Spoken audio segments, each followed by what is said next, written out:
To get somewhere in an airplane, we need to be able to steer to a course and maintain altitude. Mastering straight and level flight, as well as turns, will enable you to go wherever you want to in the world. And it's a big, beautiful world out there. Let's continue this amazing journey into virtual flight training together. Today we are looking at one of the cornerstones of all flying activities, be it in airliners, smaller planes or helicopters. And that is the ability to maintain altitude and to steer to new directions. While this may sound easy in theory, managing attitudes and power accurately is vital to achieving masterful altitude and airspeed control. Like Jason said, it is a wonderful world out there, and it is waiting for us to go and explore. So let's get started. To be able to maintain speed and altitude, we need to consider and understand the balance of forces affecting an aircraft in flight. First of all, the wings produce a lifting force. And you may be surprised to hear that during most times in flight, the lifting force does not actually lift the airplane. In actuality, it is opposite and equal to the force of gravity working on the airplane, which is what we in everyday terms refer to as the aircraft's weight. Thus, in level flight, lift equals weight. And this balance enables your plane to stay level and maintain altitude. We also have horizontal forces. Our forward speed is generated by the engine, converting chemical energy stored in the fuel into kinetic energy, which becomes our airspeed. And on the Cessna 172, the propeller is constantly shuffling air afterwards, creating an equal and opposite force pulling the plane forwards. This produces a power vector that accelerates the plane. However, if this power was not countered by an opposing force, we would have an endless acceleration. But flight inside the atmosphere generates resistance, and this is primarily due to the air resistance produced by the air molecules moving across the aircraft. This creates a force known as drag, and drag is produced as soon as we have a positive airspeed. When the drag force equals the power force, the airplane will find itself flying at a certain airspeed. And that airspeed will correspond to a specific power setting and drag combination. Now that's all theoretical. In the more practical sense, how do we actually maneuver the airplane to maintain a certain altitude and a certain airspeed? To answer this question, let's begin by exploring altitude keeping. Since lift must equal weight to maintain altitude, we are interested in how we as pilots can alter the lift force, because we want to exactly match the force of gravity acting on the plane. Lift can be increased by different means. And one of the most common methods to alter the lift force is by changing either the airspeed or the pitch attitude of the airplane. An increase in airspeed causes the lift to increase by a factor of 2. And this generates a lot of lift and is a potent counter to aircraft weight. But increasing airspeed is not always desirable. We are often aiming to fly at a certain specific airspeed, and that's usually for performance reasons. Higher airspeeds also cause a lot of drag, which in extension costs a lot of fuel. And this is also undesirable. And on top of that, for smaller planes like the Cessna, the excess power available is usually quite mediocre. And this means we cannot increase our airspeed easily. The best method to alter lift force is therefore to change the pitch attitude. And when we increase the pitch attitude, we also increase the angle of attack of the wing. A higher angle of attack leads to a relative airflow hitting the wing profile at a steeper angle. And as long as we're not stalling the wing, this will increase the amount of air redirected downwards.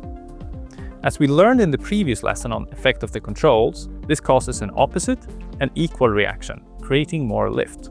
A further increase in angle of attack causes the air to be redirected further and further into the vertical, creating more and more lift. And this is how our increasing pitch attitude actually creates more lift. In level flight, we're looking to find the pitch angle that creates the lift force required to exactly match the weight of the aircraft. For a specific cruising speed and wing profile, this is a fixed angle. Let's take a look at how we do in the aircraft. Here, we're in level flight. We are cruising at around 105 knots. This is the stable airspeed for an RPM of 2300 in level flight. This is a good airspeed and RPM setting for the Cessna, as it produces about 60% of the available power force, which offers good range and endurance. As you can see, I'm currently maintaining altitude. Here's my corresponding pitch attitude for level flight. See how the nose cowling is visible just above the dashboard? The distance between the top of the cowling and the distant horizon gives me my pitch attitude. In my simulator and on my screen, this level flight pitch attitude corresponds to about 3 fingers held in front of my screen. This is a great reference point to use when trying to find your proper pitch attitude. However, this naturally may be different for you, depending on your type of screen, your resolution, and even your fingers. You'll have to experiment and find your own reference. Also, you may have realized that this visual reference technique is also dependent on your in-game viewing angle. If the viewing position was lower like this, the cowling would disappear and we lose our lower reference point. If the viewing position was higher like this, the apparent distance between the cowling and the horizon would increase. If we do not use a consistent viewpoint in the simulator, we'll never be able to learn and make use of these distinct visual pitch attitudes. Therefore, please make sure you have seen our Get Started guide in Lesson 1, in which we help you set up all your viewing settings to prepare you for flight. The importance of consistently using the same viewing angle is actually a cornerstone in real-life flight training as well. As you can see here, the front seats of the Cessna 172 have a handle that raises or lowers the seats. This is so that pilots of different lengths can attain the same vertical viewing angle of the nose cowling and the distant horizon. One of the first parts of a real-life flight training program is to become familiar with how to set this vertical seat position and how much of the cowling should be visible when you're seated comfortably. We recommend that you use the standard view that our Get Started video helped you set up in your sim. This will enable you to fly and train both realistically and accurately. When we fly, we'll have some practice in finding and maintaining the pitch attitude for level flight. I'll ask you to do your best to pitch for what you think is the correct attitude. You should try to use external references only. I know it can be enticing to look at the instruments, but what we want to practice here is familiarity with the visual perception of level flight pitch attitude. Just like in a real-life flight, we want our eyes to be outside as much as possible. As we progress, outside is where we want to be able to see our navigation points, our runway, and other planes. It's a good idea to get used to looking outside already now. Once you think you have the proper pitch attitude, you can scan the instruments shortly. What I mean by this is you have to quick glance down at the altimeter and the vertical speed indicator. They're right here. If you're maintaining level flight, you'd see a stable altimeter readout and no vertical speed movement. If there's any movement, look back outside and change your pitch attitude. If you're climbing, lower your nose slightly.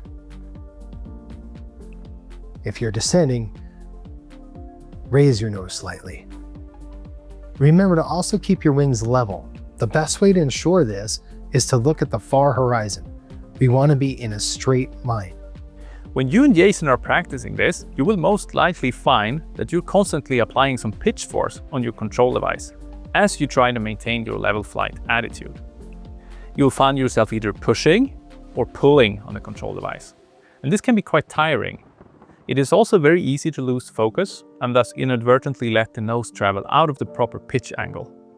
Therefore, we need to reduce the required pitch force to 0, and that will enable a hands-off level flight. The required pitch force occurs because the airflow is hitting our elevator. And when the air molecules impinge and flow across the surface of the elevator, an aerodynamic force results. And this force tends to push the elevator back into the streamlined, neutral position. In a real plane, this gives rise to a stiffness in the elevator controls, which can be felt and overcome by muscle force. Most computer peripherals employ a coarse way to simulate this stiffness. This is usually done by some sort of centering springs, which cause an increasing amount of resistance the further you push or pull away from the center position. Thankfully, there is a way to remove the required control input and move the control device back to the center position, all while keeping the pitch attitude fixed on the required pitch attitude. And this is done with the aircraft's pitch trim system. On the Cessna 172, the trim system consists of a trim tab, and the trim tab sits at the back of the elevator surface and acts as its own little control surface. When the air molecules flow along the elevator surface and impinge on the small tab, an aerodynamic reaction occurs. And this reaction tends to pull on the elevator in the opposite direction compared to the force tending to push the elevator back into the streamlined position. Let us now consider the practical use of the trim tab. Let's say we're flying and maintaining a level attitude. Let's also say that in this position, you are exerting a pitch up control input on your control device. You find yourself pulling on the control device, struggling somewhat to maintain a uniform input force, and you can feel yourself starting to tire. Look at the elevator. We can see that the airflow is trying to push the elevator back into a streamlined position. Now let's use our trim. In order to remove that required aft pressure, we should trim the nose up. In the simulator, we'll apply a small trim up command. As we do, we're going to keep our eyes outside, fixed on the nose position. As we add trim up commands, you'll see the nose start to raise. When this happens, remove some of the aft pressure on the control device. This should move the control pitch towards the middle of the movement range. Keep adding trim inputs until the control device is back in the center position. Now carefully release the control device, eyes still fixated on the pitch attitude position. If you've added enough trim, you'll find that the aircraft is now flying level without any more required input. Good job! You're in trim and you're happy, straight and level flight. You may want to know though that this simulator trim technique actually diverges from the real-life flight trim technique. Firstly, in a real plane, the force pushing on the elevator is dynamic. A higher airspeed would incur more stiffness in the controls, which is felt as increased resistance to movement as the aircraft speeds up. On most control devices though, a static spring is installed, giving the same control feeling regardless of the airspeed. Secondly, when using a trim in a real plane, the pitch control position would not move back to neutral. Looking at this footage from a real Cessna, you can first see the aerodynamic force pushing the control device forward. However, when the pilot moves the pitch control device aft again and now adds trim, the control now remains in the new aft position. This occurs since the trim tab is actually keeping the elevator in the new position. Since the elevator is directly linked to the pitch control device via cables, the control yoke will also find itself stable in a new neutral position. It is therefore important to note that the simulator method of returning the pitch control device to neutral as we add trim is not realistic. However, this alternative technique is learnable as any other. The important thing to remember here is that the simulator trim technique is not transferable to real-life flight training. The exception would be if you have some type of force feedback yoke or flight stick. Just keep all of this in mind as you progress through your training. We've now learned how to maintain level flight. Let us move on to turns. Turning involves altering the balance of forces acting on the plane. Let us again consider this aircraft in level flight. In this state, the pilot has trimmed the aircraft for the level pitch attitude, so the aircraft is neither climbing nor descending. Lift exactly equals weight. Now the pilot initiates a turn. There is now a bank angle. Take a look at the lift vector. As you can see, the lift force is always perpendicular to the wings. However, the weight is not. Some of the lifting force is now acting in the horizontal, and the airplane will start to turn. And you may be surprised to hear that it's actually the lift, at least the horizontal part of the lift, that makes us turn. However, in this state, the pilot now finds their altitude decreasing. This is because some of our lift is now used in the horizontal, turning the plane, and thus less lift is available to maintain altitude. The vertical part of the lift force is now less than what it was in level flight, despite the wings producing the same amount of lift in both scenarios. There is a way to counteract this. We need to increase the total lift generated by the wings. And just like we previously mentioned, the best way to do this is by increasing our pitch attitude. With a higher total lift force, the vertical lift component also increases, now matching the weight once again. And we are once again maintaining altitude. If we increase our bank angle too much, we'd find ourselves in a spot where most of the lift is used in the horizontal. So too much bank angle would make it more or less impossible to maintain level flight.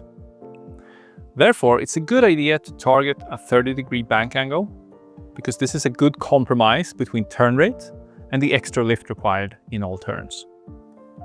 Let me show you how this is done in the aircraft. Here I am in level flight. We're stable and trimmed. My plan is to execute a left turn. First, we need to look to the left and make sure there's no traffic in our way of the turn. We don't want to bump anyone up here. It's called the clearing turn when we start maneuvers. Then, we're going to return our gaze forwards, keeping our eyes on the horizon, the pitch attitude once again. Do you remember the wings rocking that we did in our previous session? The entry into the turn works just about the same way. We're going to apply simultaneous left aileron and left rudder, ensuring coordinated motion. As the bank angle increases, we're going to gently pitch up in order to maintain altitude.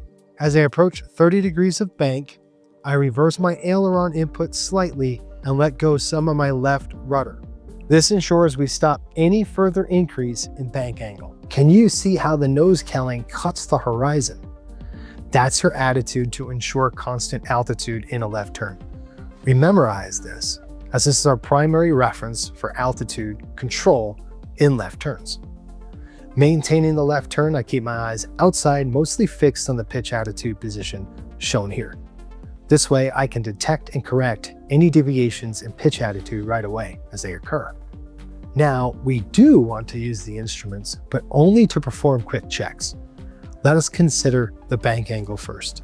I have judged my bank angle 100% visually so far, but let's see if we got it right. Remember, we're aiming for 30 degrees of bank here. A quick glance down on the instruments will show the bank angle indicator up here. The first 3 lines denote 10, 20, and 30 degrees of bank. A longer line makes it easier to see the 30-degree bank angle. And as you can see, I'm spot on. You've had some practice in judging bank angle visually, and soon you're going to be able to have the same precision without using instruments. Let me quickly introduce you to another important instrument. See this little rectangle here? This is your side slip indicator. You can use this to check whether your rudder input is correct for coordinated flight. I'm slightly uncoordinated here, as you can see. The side slip indicator is out to the left. We say step on it, which means I have to apply left rudder input to correct it. Look at that, much better when we do this. Remember, we're only supposed to do a quick glance down on the instruments. I took a much longer look here to show you the instruments, but now it's important we return our view to the outside. We once again make sure we're maintaining the same pitch attitude by checking the nose cowling position. Once we're sure we're still at the desired pitch, we can scan the instruments to confirm that we're not descending. I'm interested to see what our altimeter and our vertical speed indicator is telling us. And wow, look at that. Our altimeter is showing no change and we have 0 vertical speed. That means our pitch attitude is bang on. Coming back up, I can see that we're approaching our new target heading. I was aiming for this lake right about here. Just before we come up on the landmark, let's start reducing the bank angle. As the bank angle decreases, let's gently decrease our pitch by releasing backwards pressure on the control device. Once the wings are level again, let's make sure to return to the pitch attitude for level flight. Since we made sure not to use any trim in our turn, I find my aircraft coming back to a stable level flight attitude easily. Great, let's rehearse the turn procedure by going through a right turn as well. First, let's look to our right, ensuring no traffic. Again, this is our clearing turn. We apply right aileron and right rudder to increase the bank angle. As bank angle increases, we gently pitch up. We're going to estimate 30-degree bank angle here, and we're going to stop the turn with some reverse aileron and rudder. Now, pay close attention to the pitch attitude. Make sure it is stable on the known visual attitude position. Here you can see the right turn pitch attitude to maintain altitude. Note how it looks different to the left turn pitch attitude. This is due to you being seated in the left center line of the Cessna. We'll have to just memorize both individually. When we are stable in the turn, we're going to take a quick glance down on our instruments, ensuring that we have 30 degrees of bank and 0 change of altitude. Having confirmed this, let's look up again. As we approach our visual landmark on our new course, we begin to exit the turn. We're going to use coordinated left aileron and rudder together. As bank angle reduces, we pitch forward. Finally, at 0 degrees bank angle, we make sure we're back in at the pitch attitude for level flight. And that's it. I'd like to highlight a few things before you fly this thing. First, it's really a good idea to avoid using the trim in the turns. As turns are transitionary maneuvers, it is often less work to maintain level pitch attitude by control input than have to worry about retrimming for level flight on every turn exit.